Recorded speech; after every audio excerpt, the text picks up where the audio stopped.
Today we start with a new series that I call the e-learning. It's a platform for Baraseed that we're going to use now for the next few years to train competent leaders that can give this message over to their own congregation.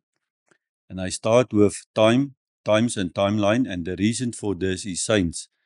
Every single year in September, at the Feast of Trumpets, there are many and much confusion in the body of Christ. Why?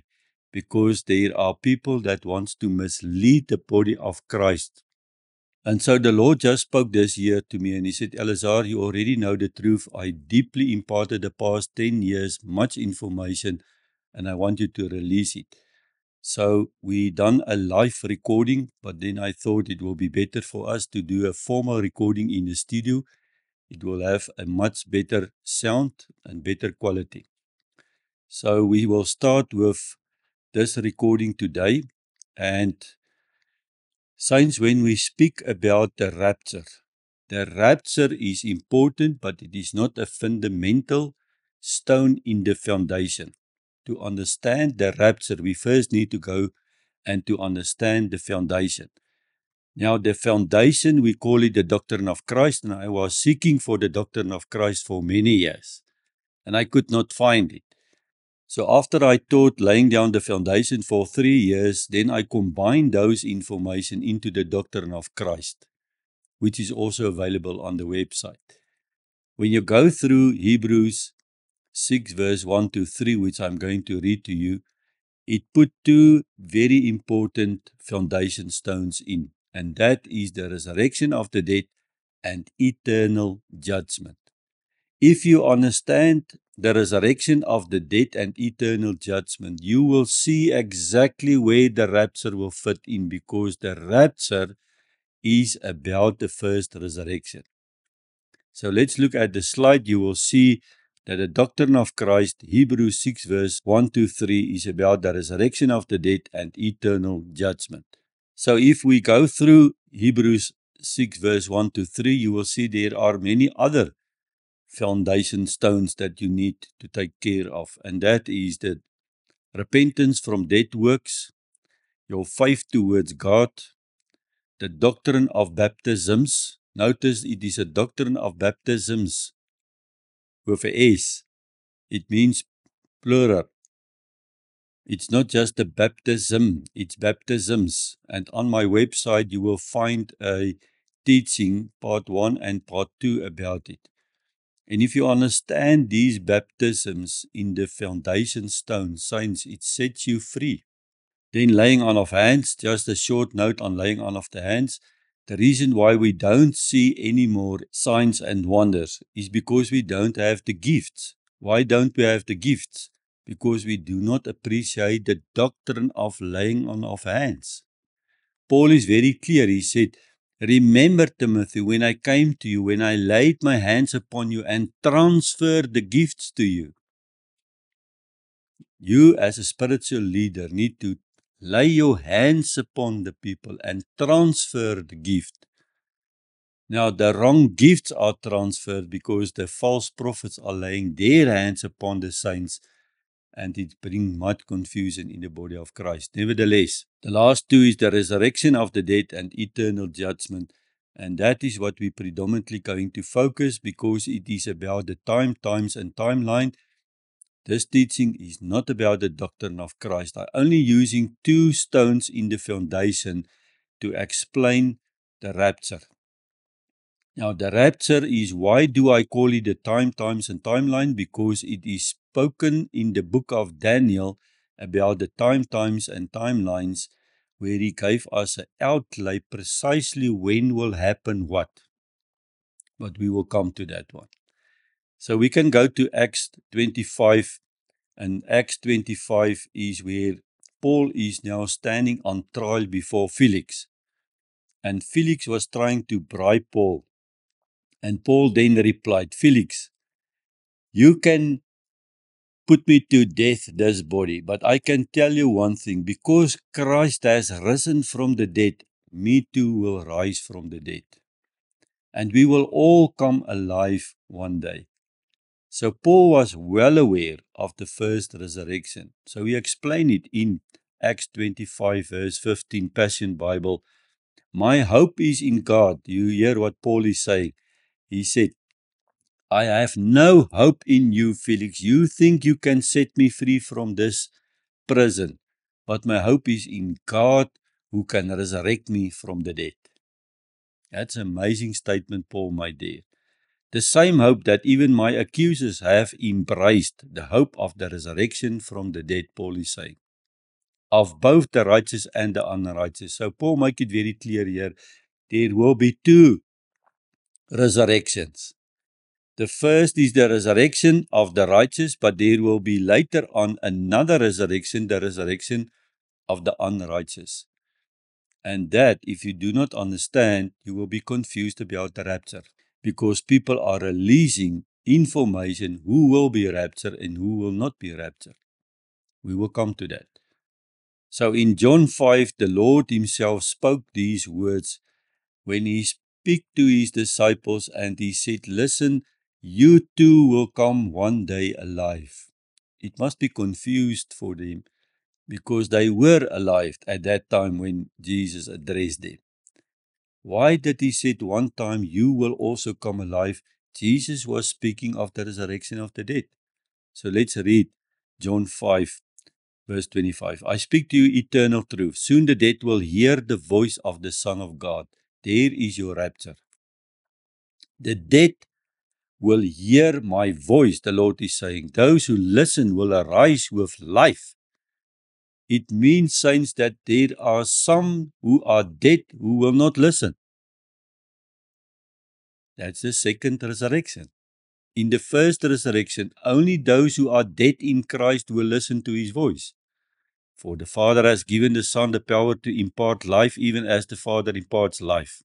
The Father has transferred to the Son the authority to judge, because he is the Son of Man. This is huge because you need to understand that eternal judgment follows resurrection. And that was exactly what Christ was now telling us here, saints.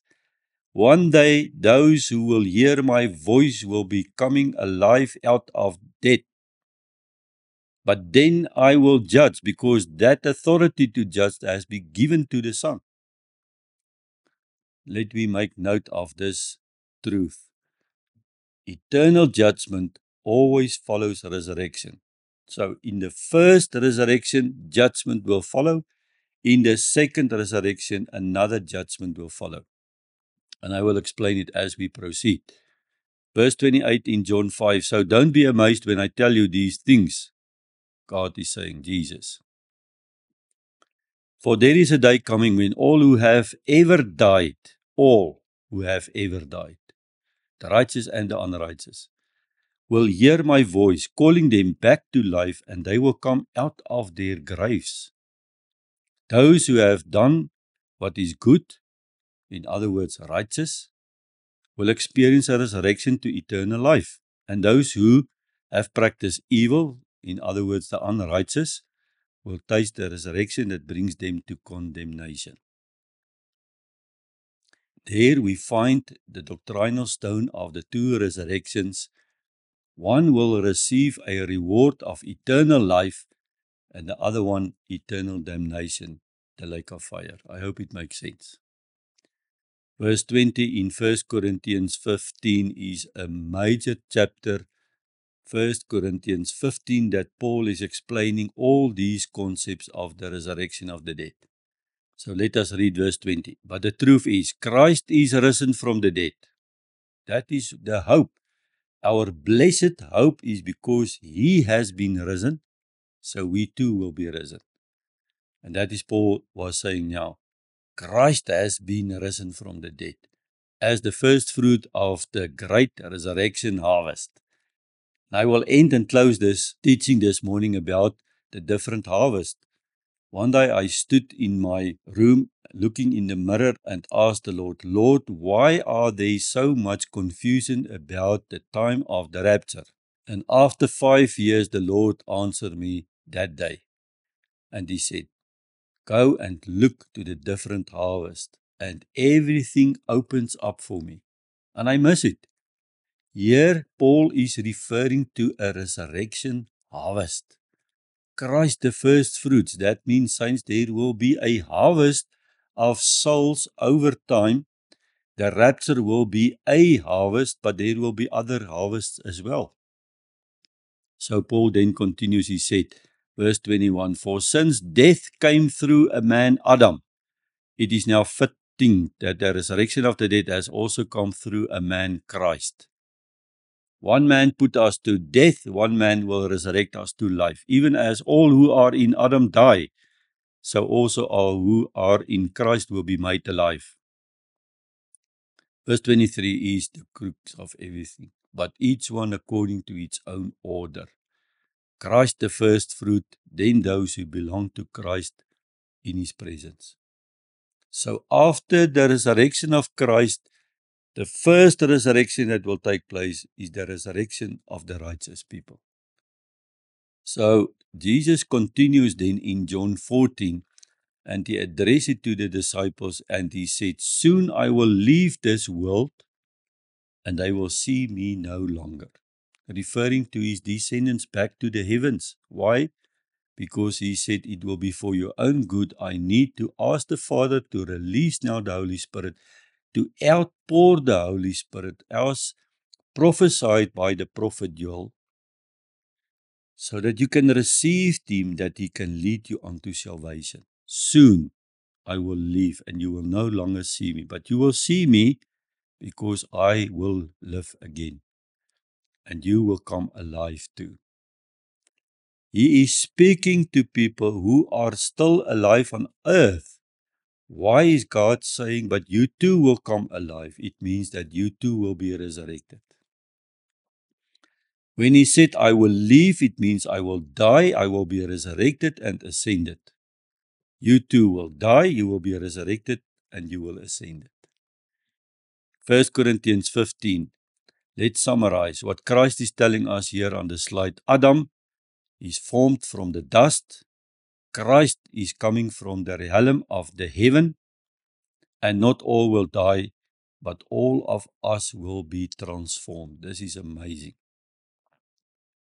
Not all of us will die. That means, saints, that there will be a short remnant that will be alive on earth the day of the resurrection. Paul said, not all of us will die and be in the heaven. There will be some of you who are still alive on earth, and that day of the resurrection, those of you who are still alive, you will not die, but you will be transformed. I will come to a scripture that we will slip out of this body, earthly body, into a celestial body. So Paul continued in 1 Corinthians 15:52. It will happen in an instant. Here it is. It will happen in an instant. Those who are still alive will not die with the first resurrection. They will transformed. And it will happen instantly, in a twinkling of an eye, Paul is saying. For when the last trumpet is sounded. Don't let anyone deceive you. In Revelation, we have 7 trumpets. He is not speaking of the 7th trumpet. He's speaking of the trump of God.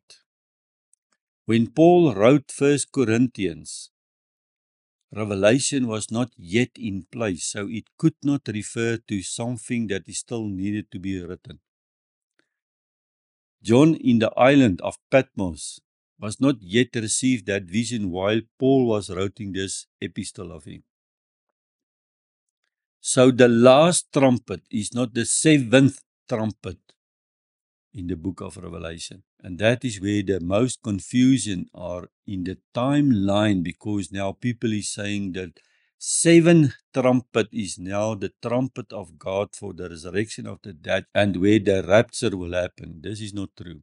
We will be indestructible and we will be transformed. For we will discard our mortal clothes. Here it is. This mortal body, the flesh, we will discard. And we will slip now into a body that is imperishable. What is mortal now will be exchanged for immortality. And when that which is mortal puts on immortality, and what now decays is exchanged for what will never decay. We will now slip into a new body because flesh and blood cannot inherit the kingdom of God. So now Paul is coming in 1 Corinthians 15 at verse 20, referring to the different harvests that I want to share with you. The truth is Christ is risen from the dead as the first fruit of the great resurrection harvest. For since death came through one man, Adam, now it is fitted to say that the resurrection of the dead has also come through one man, Christ. Even as all who are in Adam die, so also all who are in Christ will be made alive, but each one in its proper order. I want to say, I rest my case, each one according to its own order. Christ, then there will follow a group of people in the first resurrection. Then there will be another harvest, and then there will be Israel, another harvest. That means, saints, there are 3 different harvests, each one in its appropriate order.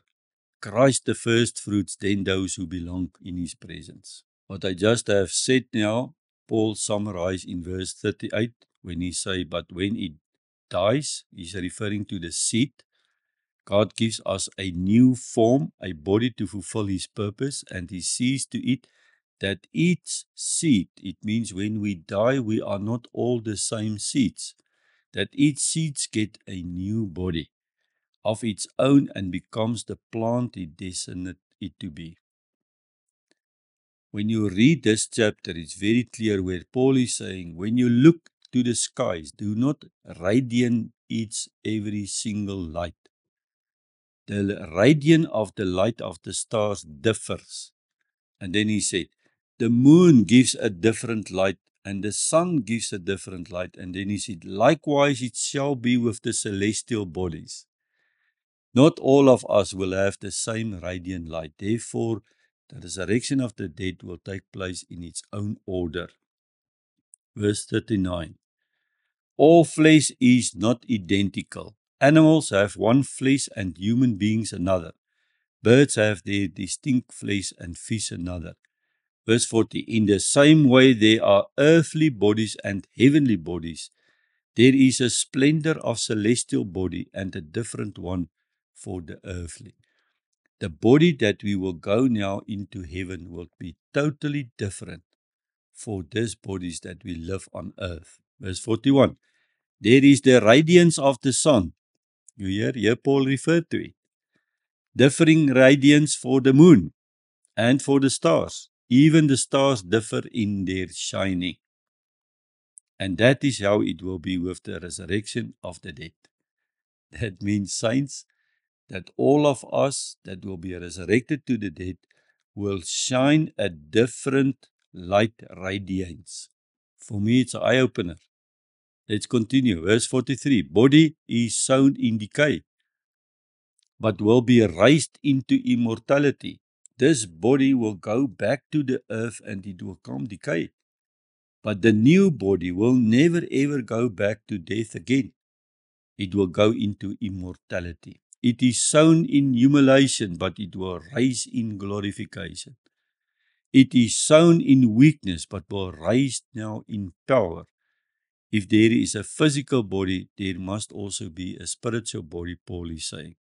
For it is written, the first man, Adam, became a living soul, meaning that soul will go down into the earth, back into decay. The last Adam became the life-giving spirit. That means, saints, your spirit will never ever die again. He will bring new life to us. When we look at the book Revelation chapter 14, we will see the different harvest. And in 2019, the first seminar that we presented in this ministry, I quoted Revelation 14, that there was an angel sitting like the Son of Man. And the angel came out of the throne room with a sharp sickle in his hand. And he shouted, thrust in thy sickle, for the harvest is ready. First one. I'm going to read it now to you. Then another angel came out with a sharp sickle, and he shouted, "Thrust in thy sickle." And then it says, a third angel came out, and he thrust in his sickle, and he harvested the wine grapes. Saints, it's very clear. The wine grapes go through the wine press, through the tribulation. It is Israel. It is not the body of Christ. So what are the other two harvests? I will go and tell you now. Let's read Revelation 14:14. I looked, and behold, John is saying, I saw a white cloud, and sitting upon it was one like the Son of Man, wearing a golden crown and holding a sharp sickle. Verse 15, and another angel came out of the temple, shouting out, one sitting upon the cloud, take your sickle and reap, for the time of reaping, the harvest has come, and the harvest of the earth is ripe. So the one sitting upon the white cloud gave his sickle a mighty swing over the earth, and he reaped the harvest. One day the Lord was saying, I reap the harvest row by row by row. On that stage, I could not understand it. Now I understand it. 2,000 years ago, the Lord was starting to harvest his harvest. Every row, row by row, for 2,000 years. It's not one harvest that is harvested at one time. Verse 17, and another angel came out of the heavenly temple, and two had a sharp sickle. And another angel came out from the altar of incense, the angel with authority over fire. He shouted out with a loud voice to the one who had a sharp sickle, saying, take now your sharp sickle, and harvest the clusters of the wine of the earth, for the grapes are now ripe.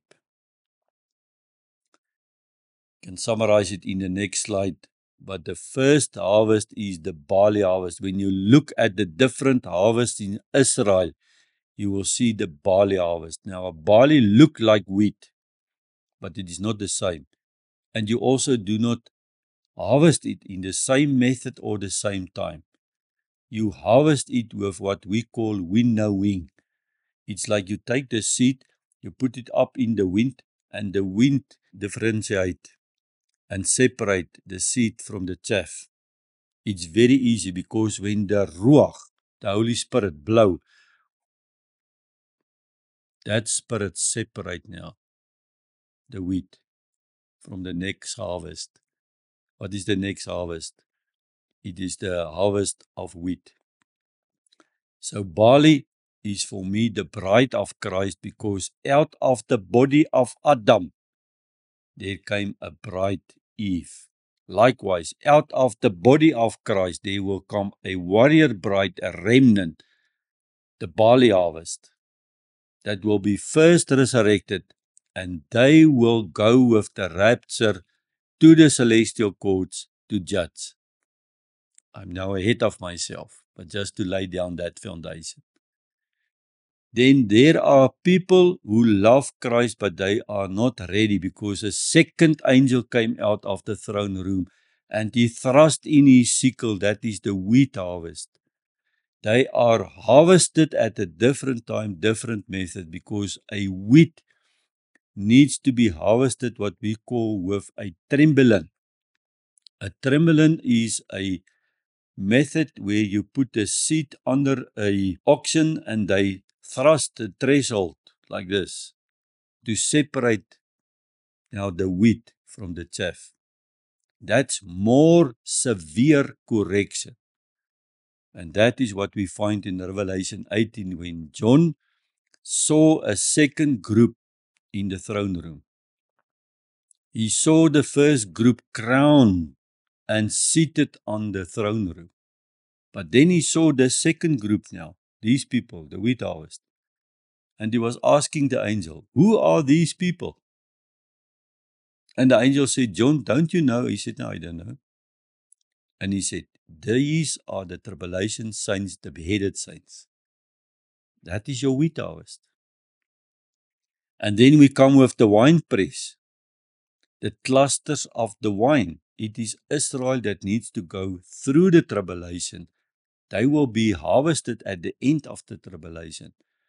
And there is your answer, what the Lord personally told me. Go and look at the different harvests. And it is already in the book of Paul when Paul is referring to Christ, the first resurrection of the harvest. There is harvest. So, Matthew 24:31, on the Mount of Olives, a private meeting between Jesus and 4 disciples, they were asking him, when will this happen? And then he said, and he shall send his angels with a great sound of the trumpet, and they shall gather together his elect from the four winds, from one end of the heaven to another. There you find the nations coming together, the goat and the sheep nations. And the sheep nations are the righteous, and they will go into the millennium reign. And the goat nations are the unrighteous. They will immediately go to eternal damnation, the lake of fire. When Paul wrote to the Romans in his epistle, verse 6, Passion Bible, he is now referring to the resurrection of the dead. Verse 5, for since we are permanently crafted into him to experience the death like his, then we are permanently crafted into him to experience a resurrection life and a new life that is in him imparts. We need to die with Christ. That is our baptism. We need to participate in his burial. We die in the water, and then we raised out of that water. We participate in his resurrection. I'm closing, saints, with these verses that Paul refers. It's amazing. In Philippians 3:10, Paul wrote that may I know him in the power of his resurrection. Saints, if it was not for the resurrection of Christ, I was not sitting here. The resurrection of the dead imparted resurrection power in us, in your soul, and we need to release that resurrection power. I release each and every morning the resurrection power, that is the dunamis power, over my soul, over my immune system, over my body, to bring this body alive. My body on my age now is in a better condition than 30 years ago. Why? Because I release the resurrection power now over my body for the past 20 years, 25 years. And then Paul is saying in Colossians 3:1, Christ's resurrection is the resurrection of the called out ones. That's why he stood trial to Felix. Felix, my hope is not in you, pal. My hope is in the resurrection of Christ Jesus, because I know him in the power of this resurrection. And because of the resurrection of Christ, there will be a resurrection of the called out ones. Saints, today the times and timeline was focusing on the resurrection of the dead. We find that as a doctrinal stone in our foundations in the book of Hebrews 6 verse 1-3. And if you understand the resurrection of the dead, now we can move forward to show you the eternal judgment. When you understand eternal judgment, you will see exactly where the rapture will fall in. My reason for recording this is not to criticize, but to equip the body of Christ, so that you will not be deceived and call me and tell me and ask me, is the rapture going to happen tomorrow? When you go through these slides, meditate on it, pray over it, study it.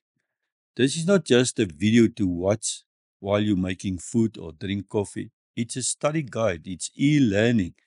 It's for you to go through your own pace through this information. You study. You had to study when you need to go through school. Primary school, secondary school, most of you have degrees. You need to sit down and study.